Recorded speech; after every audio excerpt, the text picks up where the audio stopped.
Ya, Bismillahirrahmanirrahim. Assalamualaikum warahmatullahi wabarakatuh. Alhamdulillahi wa kafa, assalatu wassalamu ala rasulillahi al-mustafa wa ala alihi wa sahbihi wa man iktafa bihadihi ila yaumiddini amma ba'd. Alhamdulillah kita kembali di kajian tafsir kita, tafsir surat Al-Ghasyiyah. Semoga kita bisa mendapatkan keberkahan Al-Quran pada diri kita semuanya. Di ayat yang ke-17 pada surat Al-Ghasyiyah. Di ayat ini Allah Subhanahu wa taala berfirman, "Afala yanzuruna ilal ibili kaifa khuliqat?" Tidakkah mereka itu memperhatikan, mencermati penciptaan unta? Kaifa khuliqat? Bagaimana unta itu diciptakan? Ayat ini muncul ya, pada ayat 17 ini, apa kaitannya dengan ayat yang sebelum-sebelumnya? Ayat ini muncul setelah ayat-ayat sebelumnya itu Allah Subhanahu wa taala mengabarkan tentang manusia yang akan terbagi menjadi dua, yaitu mereka yang berada dalam kesengsaraan, yaitu wujuhu yauma idzin khasyah, wajah-wajah mereka yang tertunduk hina karena mereka amilatun nasibah, karena bakal diazab oleh Allah di neraka jahanam, disebabkan karena perbuatan mereka di dunia hanya capek saja, dikarenakan itu kekufuran, syirik, dan kemaksiatan besar yang mereka lakukan, kesengsaraan yang mereka hadapi. Kemudian yang kedua adalah wujuhun yauma idzin na'imah, yaitu wajah-wajah mereka yang penuh dengan kenikmatan. Kenapa? Karena lisa'yiha radiyah, karena perbuatan yang mereka lakukan di dunia itu diridhoi oleh Allah. Perbuatan mereka penuh dengan iman, tauhid, perbuatan mereka sesuai dengan yang diajarkan oleh Allah Subhanahu wa taala dan Rasul-Nya. Nah, setelah bicara tentang dua kelompok manusia ini, manusia yang berbahagia dan manusia yang sengsara, kaitannya apa? Allah Subhanahu wa taala berbicara tentang mereka yang tidak beriman dengan hari, tidak beriman dengan Rasulullah Sallallahu Alaihi Wasallam, tidak beriman dengan apa yang Allah bawa, apa yang Allah ajarkan, apa yang Allah syariatkan, apa yang Rasulullah SAW sampaikan kepada umatnya. Tidak percaya dengan Allah, tidak percaya dengan apa yang Allah sampaikan, wahyu, tidak percaya dengan Rasulullah Sallallahu Alaihi Wasallam, tidak percaya dengan apa yang beliau bawa, dengan apa yang beliau sampaikan, tidak percaya. Mereka-mereka yang nggak percaya ini berarti kelompok yang pertama ya, mereka yang sengsara. Allah mengajak kembali mereka untuk merenung penciptaan Allah ini, agar mereka sadar kembali bahwa apa yang ada di alam semesta ini adalah Allah Subhanahu wa taala sajalah yang berkuasa dan yang mengatur. Manusia di bawah kekuasaan Allah, yang berarti manusia harus menunjukkan kepatuhan, ketundukan kepada Allah yang Maha Penguasa. Imam Abdurrahman bin Nasir As-Sa'di rahimahullah mengatakan, yaqulu ta'ala khattan lilladina la yusaddiquna Rasul SAW. Allah berfirman, memberikan motivasi, dorongan kepada mereka-mereka yang tidak mempercayai Rasulullah Sallallahu Alaihi Wasallam, wali ghairihi minan nas, dan juga kepada semua manusia yang jauh dari kebenaran. Diajak kembali sama Allah untuk apa? An yatafakkaru fi makhluqatillahi dalla ala tauhidi, untuk merenungi dan berpikir atas ciptaan-ciptaan Allah di alam semesta yang menunjukkan akan prinsip tauhid, yaitu afala yanzuruna ilal ibili kaifa khuliqat. Maknanya adalah ala yang turun, tidakkah mereka itu melihat ila khalqihal badi' pada penciptaan onta yang luar biasa, yang menunjukkan keagungan dan kebesaran Allah, penciptaan unta yang sangat ajaib. Wa kaifa sakhkharaha Allahu lil ibad, bagaimana Allah memberikan unta ini untuk manusia sebagai tunggangan dan untuk makanan dan minuman mereka. Wa dhallalaha limanafi'ihimul katsira, dan Allah berikan kemudahan unta ini untuk kebaikan-kebaikan dan manfaat-manfaat yang begitu besar pada manusia. Jadi di ayat ini Allah mengajak berpikir manusia siapa yang tidak percaya kepada Allah, yang tidak percaya dengan wahyu Allah, tidak percaya dengan Rasulullah SAW, tidak percaya dengan apa yang dibawa oleh Rasulullah Sallallahu Alaihi Wasallam, manusia yang atau mereka percaya tetapi jauh dari semua itu, lebih mengedepankan hawa nafsu mereka, diajak mereka berpikir akan ciptaan-ciptaan Allah semua yang menunjukkan tauhid, bahwa hanya Allah yang Maha Esa Tunggal, hanya Allah Subhanahu wa Ta'ala yang tunggal.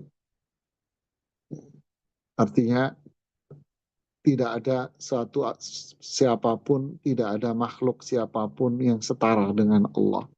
Semua yang ada di alam semesta ini adalah ciptaan Allah Subhanahu wa Ta'ala. Ya, semua yang ada di alam semesta ini adalah ciptaan Allah. Berarti semua ini adalah di bawah kekuasaan Allah Subhanahu wa Ta'ala. Hanya Allah tunggal yang punya kekuasaan, keagungan, dan kebesaran. Di antaranya adalah sebuah contoh tentang penciptaan unta, di mana makhluk ini fisiknya memiliki keunikan, kemudian makhluk ini digunakan di padang pasir yang notabene adalah sangat panas, kering, minim akan makanan, dan minim akan minuman. Dan dari satu sisi, unta digunakan untuk multifungsi.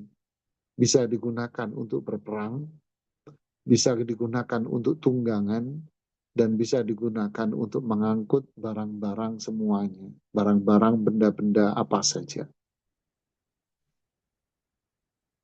Ini keunikan yang luar biasa. Dia kuat berjalan di tengah panas yang luar biasa, yang minim makanan dan minim minuman. Tetapi kalau mendapatkan minuman, dia akan minum dalam jumlah yang sangat besar sekali. Kenapa? Karena Allah sediakan dalam tubuhnya itu tempat penampungan air. Dan dengan air dia sudah bisa mencukupi kebutuhan nutrisi dari tubuhnya sendiri. Banyak manfaat yang Allah berikan pada binatang yang satu ini, unta ini. Nah, menunjukkan keajaiban yang luar biasa pada seekor unta. Ya, yang artinya jika unta memiliki keajaiban, maka siapakah yang menciptakan? Yaitu hanya Allah Subhanahu wa Ta'ala. Begitu pula langit, begitu pula yang lainnya yang akan disebutkan oleh Allah, menunjukkan prinsip tauhid. Secara tidak langsung Allah ingin mengatakan, mereka yang gak beriman, yang jauh dari ketaatan, sadarlah. Semua yang ada di alam semesta yang kita pandang ini sesuatu yang ajaib, sesuatu yang sangat luar biasa sekalipun, sebetulnya itu adalah makhluk ciptaan Allah Subhanahu wa Ta'ala. Bagaimana dengan zat yang menciptakannya? Tentu sulit untuk kita bayangkan dan sulit untuk kita cerna sebesar apa keagungannya. Yang jelas kita harus beriman bahwa inilah zat yang maha agung, zat yang maha sempurna segala-galanya, dan zat yang maha tinggi. Manusia punya kewajiban untuk mempercayai, membenarkan, tunduk, patuh, taat kepadanya. Subhanallah. Jadi ini tujuan utama Allah berbicara tentang penciptaan dan makhluknya di ayat ini. Lalu dilanjutkan oleh Allah Subhanahu wa Ta'ala pada penciptaan yang lain. Wa ilas sama'i kaifa rufi'at. Dan bagaimana Allah menciptakan langit ini yang ditinggikan. bighairi amadin tarawunaha. Di ayat yang lain Allah sebutkan tanpa tiang yang kalian lihat. Dan inilah ciptaan Allah yang sangat-sangat besar sekali. Ya, ini adalah penciptaan Allah yang paling besar, yaitu langit-langit semuanya. Subhanallah. Yang kembali menunjukkan kepada satu prinsip, yaitu prinsip tauhid kepada Allah Subhanahu wa Ta'ala. Tidakkah manusia ini sadar bahwa penciptaan langit ini jauh lebih besar, lebih agung daripada manusia? Ya. Siapa kita? Coba kalau kita naik pesawat, kelihatan nggak kita? Kagak kelihatan. Yang kelihatan adalah langit yang begitu luas dan indah sekali. Tanpa atap, tanpa apapun, tapi tetap kelihatan keagungan dan kebesarannya yang menunjukkan bahwa zatnya jauh lebih sempurna dari itu semua. Lalu Allah pun mengatakan berkaitan dengan gunung, wa ilal jibali kaifa nusibat. Ya, bagaimana Allah tegakkan gunung ini. Gunung-gunung Allah ciptakan dan Allah tegakkan sebagai apa? Waja'alnal jibala autada, dan kami jadikan gunung ini jadi pasaknya bumi. Berarti yang di bawah jauh lebih tinggi daripada yang di atas. Begitulah. Dan akhirnya Allah jadikan gunung ini bahiyah, bahirah. Kata beliau bahiyah indah, bahirah megah. Hasala biha istiqralul ardi wa tabatuha anil ittirab. Dengan keberadaan gunung, bumi ini jadi tegak, kokoh, dan tidak goncang. Wa auda'a fiha minal manafi' al-jalilah ma'auda'. Allah berikan di gunung ini beberapa banyak manfaat-manfaat yang telah Allah tetapkan di sana. Luar biasa. Di gunung-gunung ini apa manfaat semua ada. Menunjukkan lagi-lagi tauhid Allah, tauhidullah, ketauhidan kepada Allah Subhanahu wa taala. Kemudian Allah bicara tentang bumi. Wa ilal ardi kaifa sutihat. Bagaimana dengan bumi yang telah Allah hamparkan. Ay muddat maddan wasi'a, yaitu Allah hamparkan dengan hamparan yang sangat luas. Sehingga sahulat ghayat tashil, memberikan banyak kemudahan dengan kemudahan yang benar-benar mudah bagi manusia untuk apa? Untuk menetap dan tinggal di atasnya. Wa yatamakkanu min hartiha wa gharaziha, dan memungkinkan bagi mereka untuk menanam, bercocok tanam, untuk mengambil kekayaan-kekayaan alam ini untuk kebaikan mereka. Wal bunyan fiha, dan mereka pun akhirnya manusia ini membangun bangunan-bangunan untuk memenuhi kebutuhan mereka sebagai tempat tinggalnya. Wasulukit turuq al-musila ila anwa'il maqasid, dan akhirnya jalanan bumi-bumi yang dihamparkan ini dibuatkanlah jalanan-jalanan untuk memenuhi segala kebutuhan dan hajat manusia. Wa'lam anna tasdihaha la yunafi annaha kurah mustadira. Nah, ini menarik bahasan ini. Di ayat ini Allah menjelaskan bahwa Allah mengatakan bahwa sutihat dihamparkan dengan hamparan. Pemahaman hamparan, pemahaman kita manusia yang lemah ini, hamparan itu adalah hamparan yang lurus. Lalu muncul persepsi, berarti apakah bumi ini tidak bulat? Nah, apakah bumi ini tidak bulat? Disinilah Imam As-Sa'di rahimahullah membuat bantahan, penjelasan. Wa'lam, berilmulah, sadarlah, fahamilah bahwa makna dari ayat ini, bahwa ayat ini mengatakan Allah menghamparkan bumi, bukan berarti bumi ini tidak lagi bulat. Ya, bukan berarti bumi tidak bulat dari ayat ini, tidak. Jadi saya ulangi, ayat ini mengatakan bahwa Allah menghamparkan bumi ini. Allah memberikan keluasan pada bumi ini sangat luas. Lalu beliau mengatakan ini bukan bermakna bahwa bumi ini tidak bulat. Tidak, jangan memahami keliru Anda. Qad ahatat al-aflaku fiha min jami'i jawanibiha. Bintang-bintang itu telah uh, apa namanya memenuhi sekitar bumi ini. Jadi bumi kita tahu kecil, dipenuhi di sekitarnya ini dengan bintang-bintang yang sangat banyak sekali, kata beliau, dari semua sisi dan sudut-sudutnya. Sebagaimana yang telah dijelaskan di dalam dalil-dalil syariat dan sebagaimana yang telah dibuktikan oleh akal dan oleh panca indera seseorang, kata beliau. Kama huwa madhkurun ma'rufun inda aktarin nas, sebagaimana yang sudah diketahui oleh mayoritas manusia, terutama khususan fi hadhil azmina, terutama di zaman ini manusia sudah banyak mengetahui melalui alat-alat dan teknologi yang canggih. Yaitu apa? Manusia sudah manusia di penjuru bumi, kata beliau, telah diberikan oleh Allah sebab-sebab yang bisa menghantarkan manusia, memudahkan manusia untuk memahami akan hal ini semua. Fa inna tasdih innama yunafi kurawiyatul jismi saghiri jiddan alladhi huwa sataha lam yabqa lahu istidaratul kar. Yang dimaksud dengan sutihat, dihamparkan, itu berlawanan dengan konsep bulat ketika itu bentuknya kecil. Kalau kecil dihamparkan, iya, katanya beliau begitu.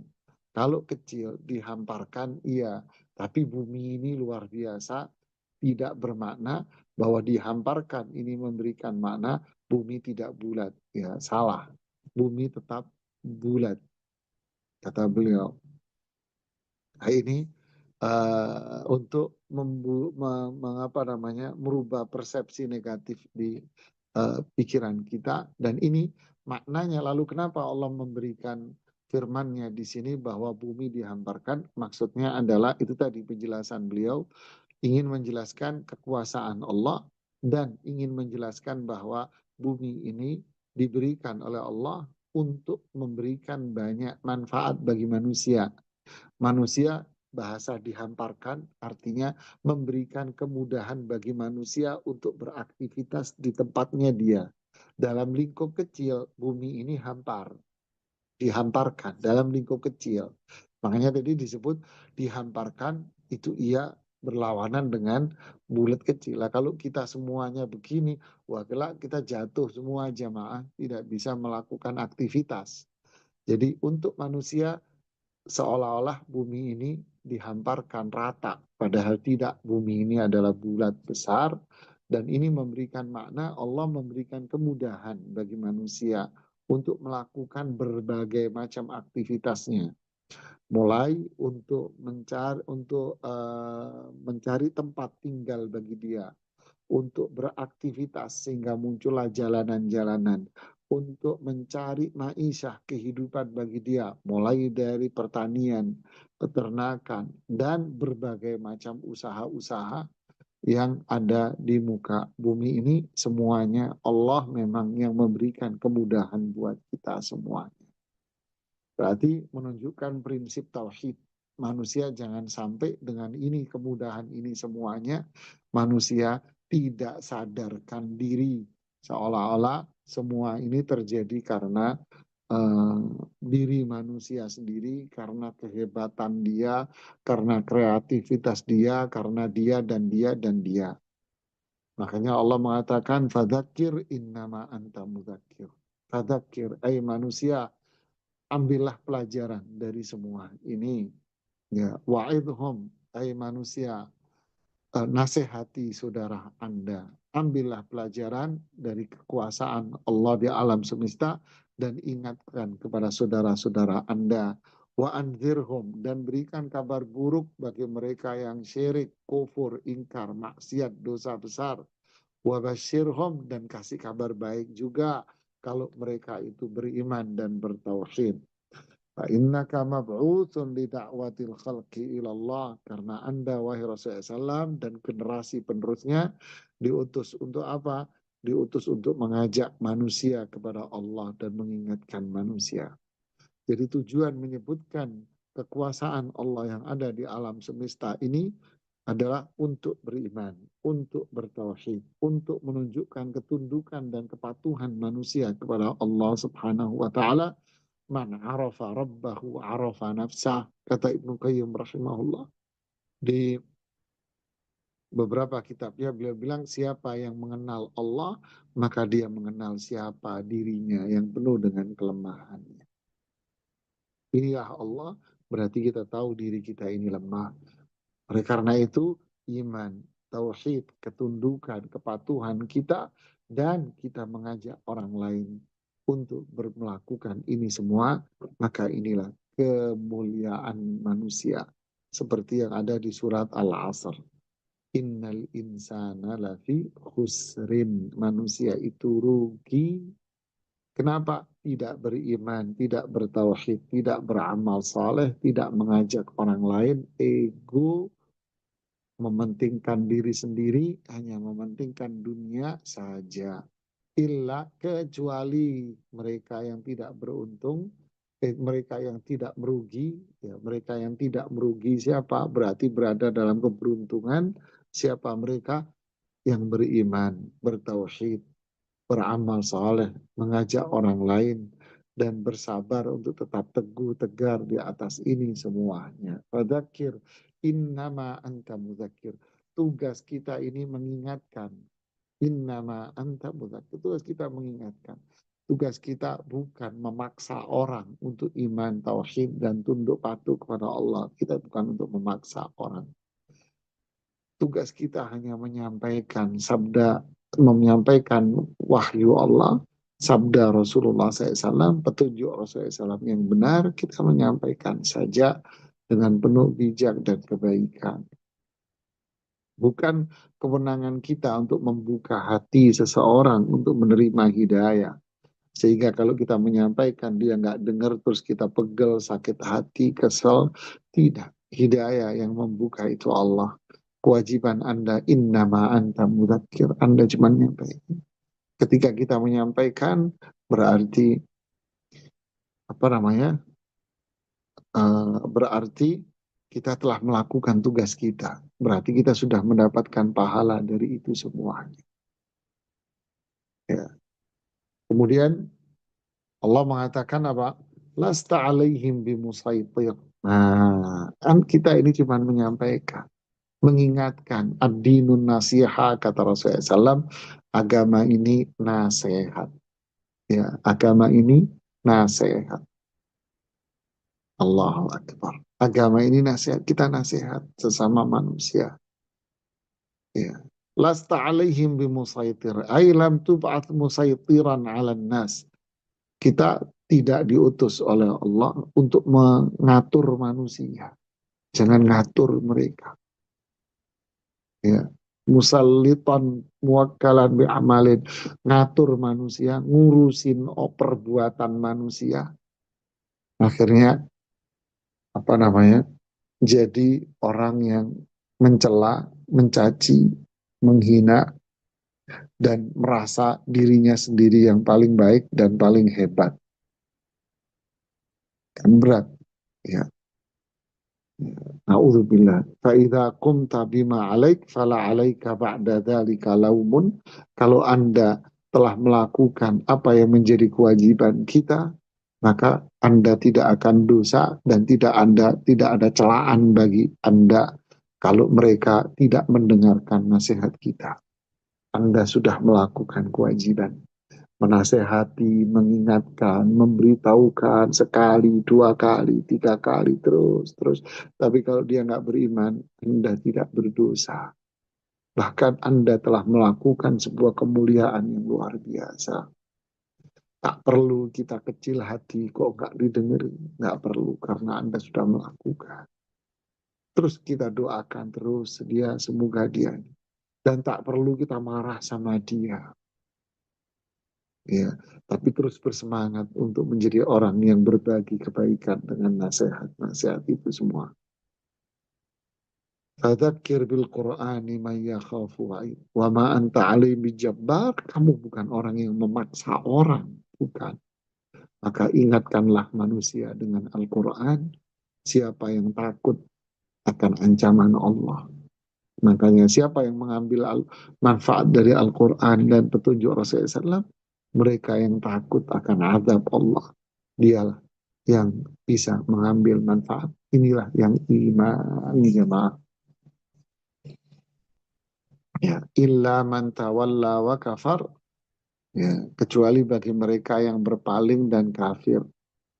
Lakin man tawalla ani ta'a wa kafara billah, siapa yang berpaling dari ketaatan kepada Allah dan kufur kepada Allah, maka Allah akan adab dia dengan adab yang sangat pedih dan terus-menerus. Fayu'adzibuhullahul adzabal akbar.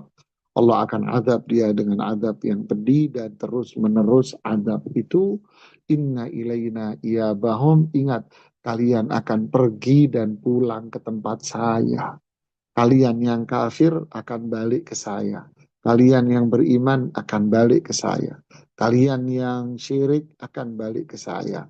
Kalian yang bertauhid akan balik ke saya. Kalian yang taat balik ke saya. Kalian yang maksiat balik ke saya. Kalian yang ingkar balik ke saya. Kalian yang patuh akan balik ke saya. Kalian yang menjalankan petunjuk Rasulullah SAW balik ke saya. Kalian yang melenceng juga akan balik ke saya. Semuanya balik kepada Allah. Jika semua balik kepada Allah, jangan melakukan semau Anda sendiri. Jangan berbuat semau Anda sendiri. Kita semua akan balik kepada Allah. Untuk apa balik kepada Allah? Thumma inna alaina hisabahum. Allah akan hisab, perhitungan. Hati-hati kamu. Allah yang membuat perhitungan, bukan kita. Bukan sesuai kita, tapi Allah yang membuat perhitungan atas apa yang kita perbuat, baik ataupun buruk. Jadi ini peringatan dan ancaman bagi mereka yang berbuat semau gue dan seenaknya sendiri. Hati-hati. Ayolah kita menjadi bagian manusia yang wujuhun yauma idzin na'imah, menjadi bagian manusia yang berbahagia, berseri-seri karena mendapatkan surga Allah dengan iman, tauhid, dan amal saleh. Semoga kita menjadi bagian dari mereka. Wallahu ta'ala bisawab. Ini akhir dari tafsir surat Al-Ghasyiyah. Ya, berarti sampai di sini. Silahkan kalau ada yang ingin bertanya.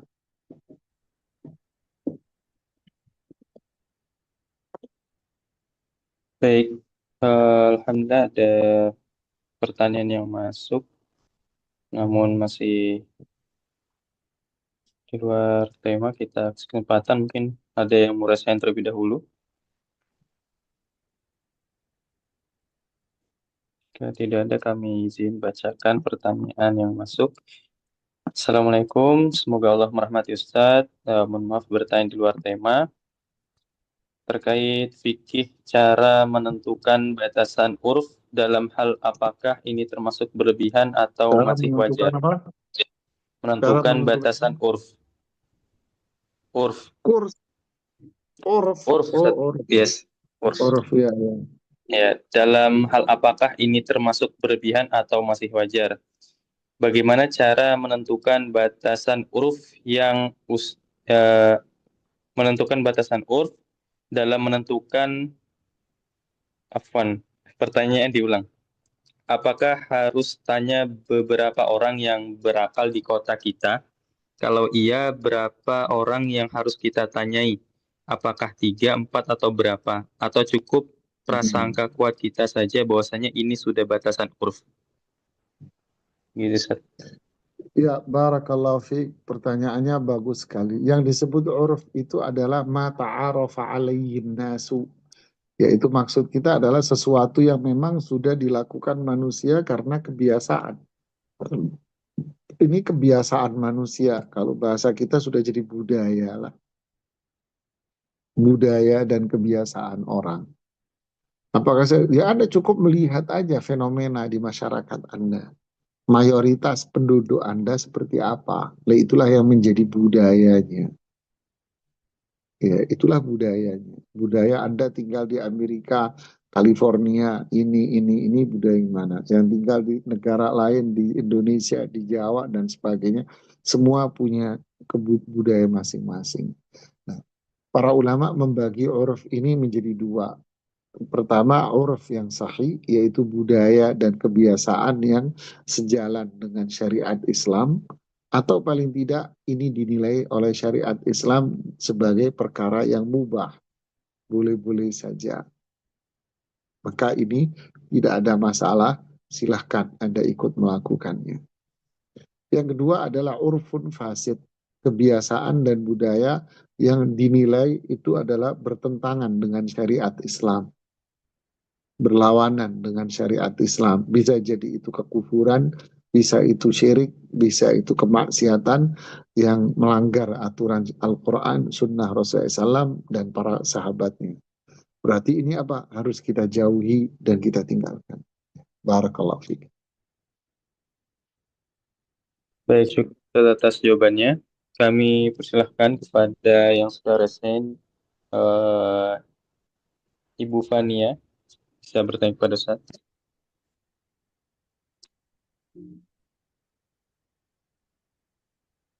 Silakan, Ibu Fania.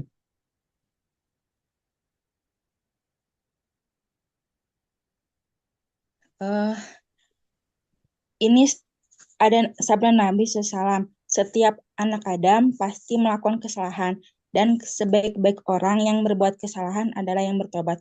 Apakah sedekah termasuk taubatan nasuha? Ya, baik, bagus pertanyaan. Apakah sedekah itu termasuk taubat nasuha? Tidak, Ibu. Taubat itu sendiri, Ibu. Taubat itu berdiri sendiri. Seperti apa taubat itu? Taubat itu pertama ada ketulusan untuk melakukan taubat. Yaitu apa? Kedua, menyesal atas apa yang dia lakukan selama ini. Dan penyesalan itu bukan mulut. Saya menyesal, saya menyesal. Penyesalan itu di dalam hati, perih, pedih rasanya. Kalau dia mengingat itu semuanya. Ya, tekanan dalam hati karena takut dosa. Itulah namanya penyesalan. Yang ketiga berarti apa? Dia akan meninggalkan semua perbuatan itu. Termasuk sarana-sarana dan fasilitasnya. Dia akan tinggalkan. Teman, tempat, kolega, ditinggalin semua. Yang keempat berarti apa? Dia akan kembali ke jalan Allah yang benar, ketaatan. Nah, inilah taubat. Nah, kalau orang sudah taubat, maka perbanyaklah melakukan amal soleh. Sholat, wajib, sunnah, perbanyak sodaka, ya, perbanyak puasa, berbuat baik sama orang. Nah, ini baru namanya taubat. Tapi kalau dia taubatnya sendiri tidak, terus tiba-tiba, yang penting banyak sedekah mas, nanti Allah ampuni. Gimana ceritanya? Nggak bisa lah. Ya, barakallahu fikir. Ya, terima Silakan. kasih Ustaz. Ya, Baik, syukur Ustaz atas jawabannya.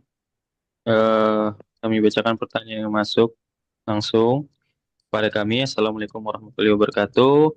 Ustadz yang dimuliakan waalaikumsalam. Allah, semoga Ustadz selalu berada dalam lindungan Allah Azza wa Jalla dan selalu dalam keadaan sehat Amin. walafiat. Allahumma. Amin. Afwan izin bertanya di luar tema, Ustadz, Ana pernah pinjam barang pada Fulana. Pada saat Ana mau mengembalikan, tetangga Fulana bilang kalau Fulana sudah meninggal dunia dan tidak ada keluarganya yang ziarah. Karena Fulana memang yatim piatu. Bagaimana cara Anda mengembalikan barang pada orang yang sudah wafat? Mohon pencerahannya Ustadz. Jazakallah khairan. Ya, barakallahu fiik. Seseorang pasti punya ahli waris. Oh, yatim piatu, ya, dia pasti punya ahli waris. Pamannya, nah, gitu kan bibinya. Ya, ini kan ahli waris dia.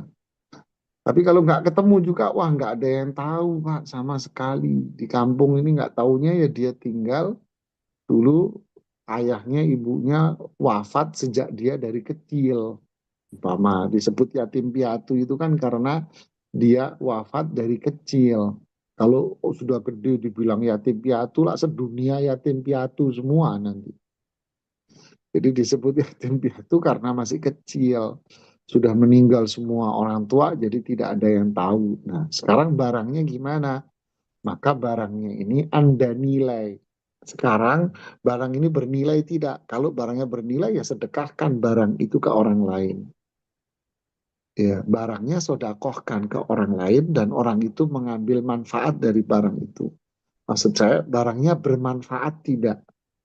Kalau barangnya memberikan banyak manfaat dan dipakai banyak orang, berarti sedekahkan barang itu kepada orang lain biar dia mengambil manfaat dan niatkan pahalanya kepada yang punya. Tapi kalau barangnya itu sebetulnya tidak bisa dimanfaatkan oleh orang banyak, orang tertentu saja yang bisa memanfaatkan, maka Anda nilai barang itu. Nilainya sekarang ini berapa? Oh, sekarang ini nilainya 1 juta umpamanya. Berarti nilai 1 juta itu yang Anda sedekahkan, niatkan kepada si fulan yang wafat. Barakallahu fiik. Baik, syukur Ustaz atas jawabannya. Karena belum ada yang resen, kami bacakan kembali pertanyaan yang masuk langsung pada kami. Assalamualaikum Ustaz. Ustaz, Waalaikumsalam. cara ruqyah syar'i yang sederhana dalam mengobati kejiwaan yang bermasalah bagaimana Ustaz? Seperti apa cara dan bacaan ruqyahnya? Jazakallah khairan. Pertama, cara ruqyah syar'i yaitu pertama tinggalkan semua maksiat dan pelanggaran hukum syariat. Tinggalin semua. Dengerin musik di rumahmu, maksiat-maksiat, semua tinggalin. Kalau Anda masih maksiat, mau ruqyah apapun, yang ngapain diketahui nama setan. Setan ini tepuk tangan karena Anda yang ngundang dengan maksiat-maksiat itu. Tinggalin maksiat. Yang syirik, tinggalin syirik. Bid'ah, tinggalin bid'ah. Maksiat-maksiat, dosa, tinggalin. Yang kedua, kembali kepada Al-Quran. Wahada kitabun anzalnahu mubarak. Ini Quran ini. Ini adalah kitab. Ya, itu isinya adalah firman Allah, ucapan Allah. Kami menurunkannya dengan penuh berkah. Berkah itu apa? Wa nunazzilu minal Qur'ani ma huwa syifa. Kami menurunkan dari Al-Qur'an ini buat obat. Obat apa? Penyakit semuanya. Penyakit hati dan penyakit jiwa yang terganggu oleh setan atau galau, gelisah, suntuk, stres, tertekan dan sebagainya. Obatnya apa? Quran. Jangan dengerin musik. Setan nih tambah datang. Ya, ngaji Quran, Mas. Dengerin Quran. Kemudian apa? Berzikir. Yang banyak zikir. Kemudian sholat tepat waktu. Yang laki berjamaah. Puasa. Banyak sedekah. Ini sudah. Barakallahu fiik. Baik, syukur Ustaz atas jawabannya. Kami bacakan kembali pertanyaan yang masuk langsung pada kami. Ustaz, izin bertanya berkaitan dengan waris.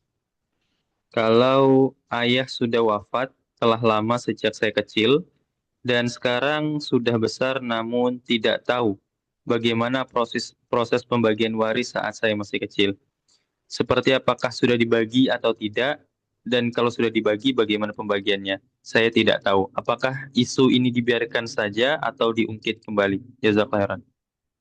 Jawabannya saya juga nggak tahu. Maaf ya. Jawabannya apa? Nggak usah Anda bahas, so Anda sendiri nggak tahu kok apanya yang mau Anda bahas. Anda kan nggak tahu. Nah, kalau Anda nggak tahu yang mau Anda bahas apanya, Bang. Nggak usah diungkit. Berarti ya nggak ada warisan. Ya kan? Ya Anda nggak usah ngelihat orang lain tuh warisannya banyak. Kalau saya kok nggak ada ya. Berarti apa saya ungkit-ungkit aja dulu, cari-cari dulu. Kali-kali jikalau seandainya apabila. Ya, Anda aja nggak tahu apanya yang mau dibahas. Sudah lah, Mas. Jangan nyari-nyari, Mas. Iya. Kemudian yang berikut. Baik, syukur Ustaz atas jawabannya. Fon Ustaz, ibu saya insya Allah mau dioperasi. Mohon doanya Ustaz. Tahur la ba's. Allahumma rabban nas. Adhibil ba's. Anha. Wasfiha. Anta syafi la shifa'a illa shifa'uk. Shifa'an la yughadiru saqama. Allahumma as'aluka rabbal arshil azim. An tashfi'aha. As'alullaha rabbal arshil azim. An tashfi'aha. As'alullaha rabbal arsyil azim an tashfiyaha ya syafi ya rahmana ya rahim Allahumma amin la ilaha illa anta. Ya. Baik, selanjutnya kepada yang resen Ummu Amar kami persilahkan bisa bertanya pada Ustaz. Ya, jazakumullahu khairan.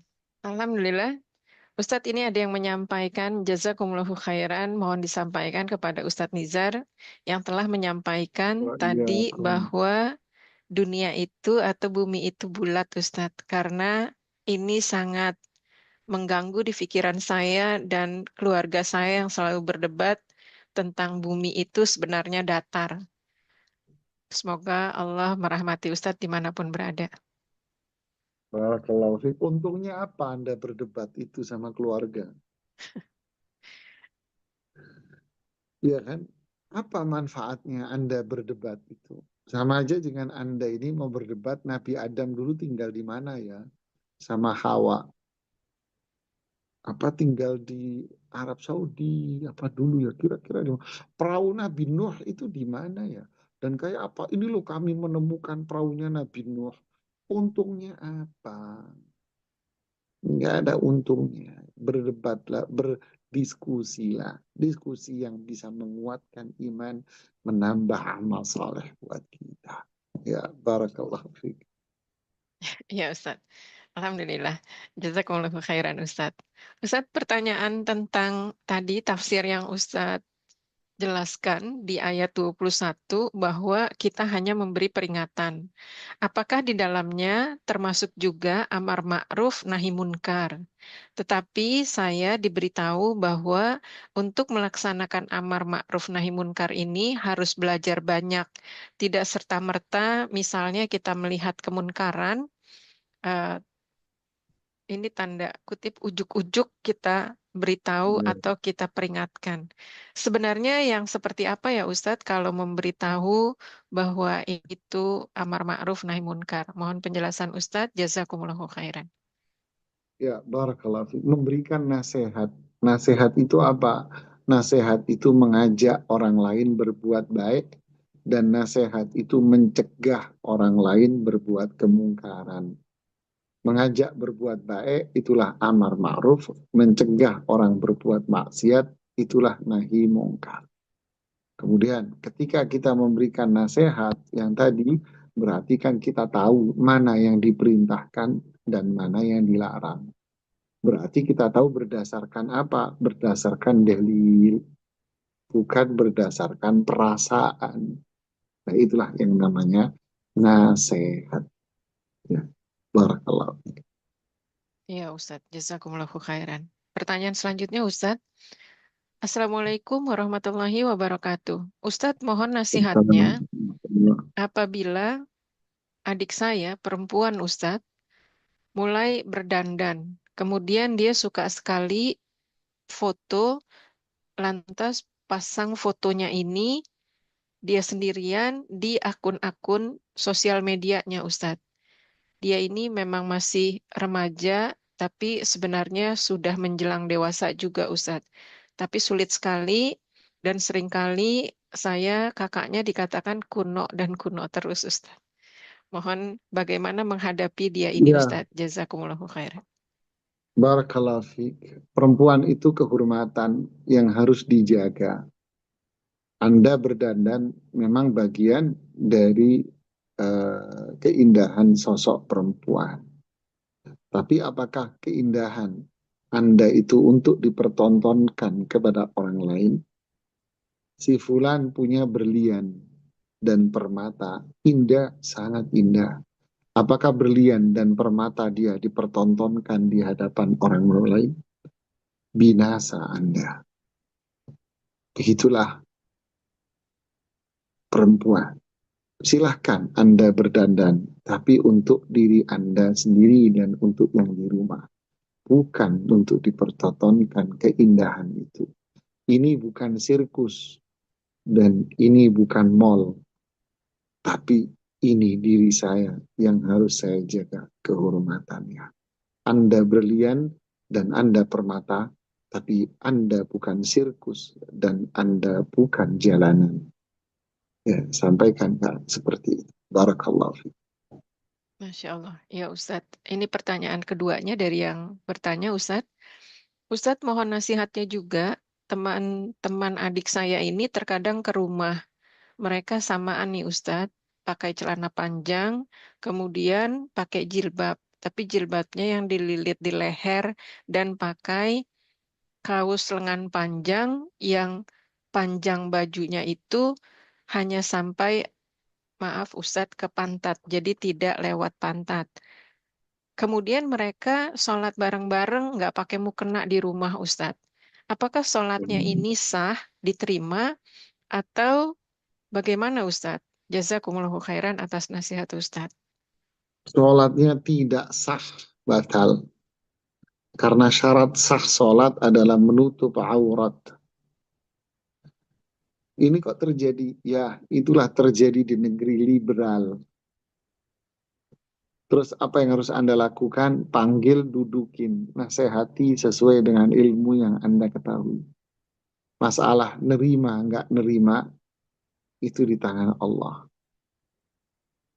Ya. Kemudian nasihati juga saudara Anda atau adik Anda atau bahwa ini adalah kebatilan. Ini bukan Islam. Islam nggak begini. Islam tidak mengajarkan begini. Kalau Anda bilang kolot, berarti kamu yang tidak paham terhadap kebenaran ini. Orang yang benar kok dianggap kolot. Bahaya. Nasihati terus, nasihati ya dan doakan. Ya, innama anta mudzakir, kita cuma nasihati dan mendoakan. Barakallah. Ya Ustadz, Masya Allah. Jazakumullahu khairan Ustadz, pertanyaannya habis. Baik. Baik, syukur Ustaz atas jawabannya. Kami persilahkan kepada yang present, Umu Firly, bisa bertanya kepada Ustaz.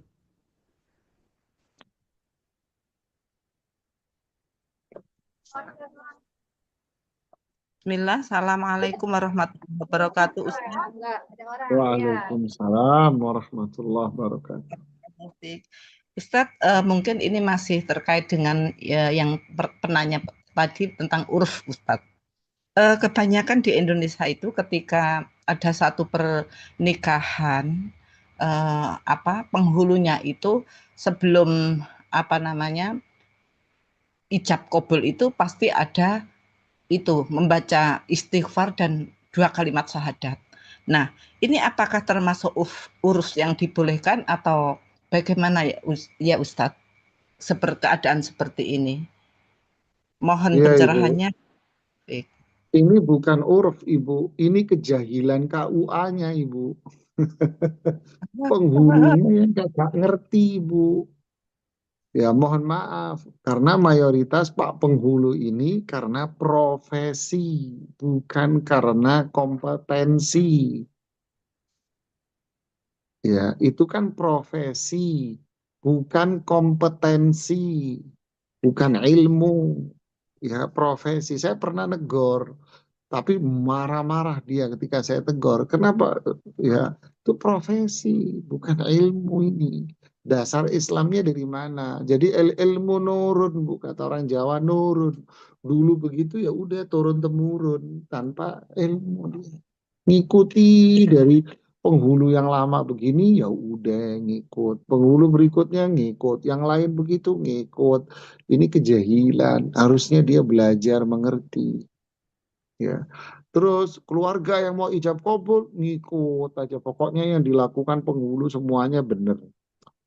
Ya, nggak bisa begitu. Mereka ini kan cuman mencatat, mendokumentasikan sebagai lembaga negara perwakilan dari pemerintah. Apa? Mendokumentasikan, melegalkan pernikahan itu, legal hukum. Ya, wallahu a'lam. Ustadz, terus apa yang harus kita perbuat? Atau kita diam? Atau seandainya kita memberikan warning sebelumnya bahwa nanti jangan ada. Ini, Bu. Ibu pernah datang acara akad nikahnya orang Arab nggak, Bu? Akad nikahnya orang Arab itu, Bu. Penghulu itu datang tukang nyatet, Bu. Iya. Iya, datang, dia penghulu datang duduk di depan. Deh, pembawa acara kita mulai. Nanti acara pertama membaca Al-Quran, kemudian yang kedua khutbah nikah, nasihat perkawinan, yang ketiga ijab kabul, kemudian doa. Sudah, itu selesai. Penghulu nggak dikasih mikrofon, Bu.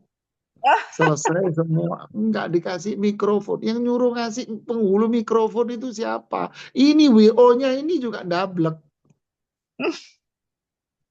gitu loh. WO kalau dikasih akhirnya dia showcase apa istilah, tunjuk dirinya akhirnya begini. Udah siap kah Anda mau kawin? Kagak, kalau nggak siap nggak jadi kondangan, Bu. Ya ini akalnya di mana sih ini orang? Nanya-nanya udah siap belum? Banyak hal yang tidak menunjukkan akal sehat. Iya, sudah biarkan. Nanti waktu daftar Pak, ini nanti acaranya langsung Pak ya. Jadi Bapak nanti menyaksikan acara semua. Habis itu Bapak mencatat, mendokumentasikan. Yang WO-nya, yang jadi MC, Mas, begini urutannya. Pembukaan Quran, langsung si penghulu jangan dikasih mic. Ya, pembaca Quran, kemudian habis itu khutbah nikah, nasihat perkawinan, akad nikah, doa. Selesai doa, baru Pak penghulunya apa? Sudah Pak, silahkan Pak, tanda tangan siapa yang perlu ditandatangani. Sudah nggak usah dikasih mic. Iya, Orang Arab Ustadz. begitu kok. Kalau akad nikah kan orang Arab kan begitu semua. Mau di Jakarta, kayak mau di mana aja. Dia ada temannya ngeliat, siapa yang nikah ini? Orang Arab. Waduh, kita nggak dapat mic nih. Itu dia. Ya Ustadz, barakallahu fiik, jazakallah khairan. Mudah-mudahan menjadi pencerahan bagi semua Jadi akhirnya penghulu. nyeloteh kanan kiri ngalor ngidul ngetan ngulon itu akhirnya nanti deh. Cerita sono sini tuh penghulu. Waduh, cari eksistensi. La Ya, haula wala quwata illa billah. Saya bukan iya mau Pak. merendahkan, tidak, tapi ini bukan tempatnya Anda untuk itu, ya kan, lama. Apalagi kita, orang kita apa, sambutan dari keluarga, serah terima, la haula wala quwata illa, aduh, 2 jam nungguin sambutan tok. Innalillahi wa inna ilaihi. Orang Arab kalau akad nikah Pak 30 menit kelar rampung sudah sono pecah duren wassalam gitu Bu. Ya Ustadz, barakallahu fiik, jazakallah khairan. Ya, Allahu Akbar. Ya. Ya, syukur Ustaz atas jawabannya. Saya masih ada pertanyaan yang masuk, Ustaz. Izin kami bacakan. Ya, silakan. Assalamualaikum Ustaz, izin bertanya. Sampai di mana batasnya kita menasihati teman yang sedang imannya turun? Sampai membuka jilbab, sudah diberitahu tapi dia ngeyel dan malah marah-marah berkata, kenapa tidak urusin dirimu sendiri saja? Katanya agama Islam itu kan beda cara yang mengikutinya. Jazakallah khairan. Monggo, Ustaz. Jadi tadi seperti penjelasan kita, kewajiban kita apa? Tadzakir innama anta mudzakir. Kita nasihatin. Masalah dia menerima, nggak menerima, itu bukan urusan Anda. Kita nasihatin aja, sudah. Dia marah-marah, biarin aja. Nasihatin lagi, doakan, nasihatin kalau memang itu teman Anda. Dan jangan diajak berteman lagi kalau memang dia itu tidak mau dan berpaling. Ya, wallahu a'lam.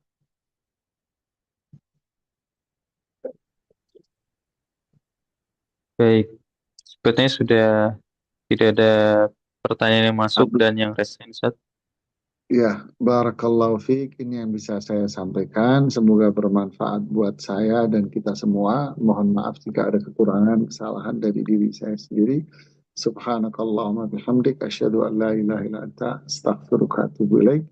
Assalamualaikum warahmatullahi wabarakatuh. Waalaikumsalam warahmatullahi wabarakatuh. Syukran wa jazakumullah khairan.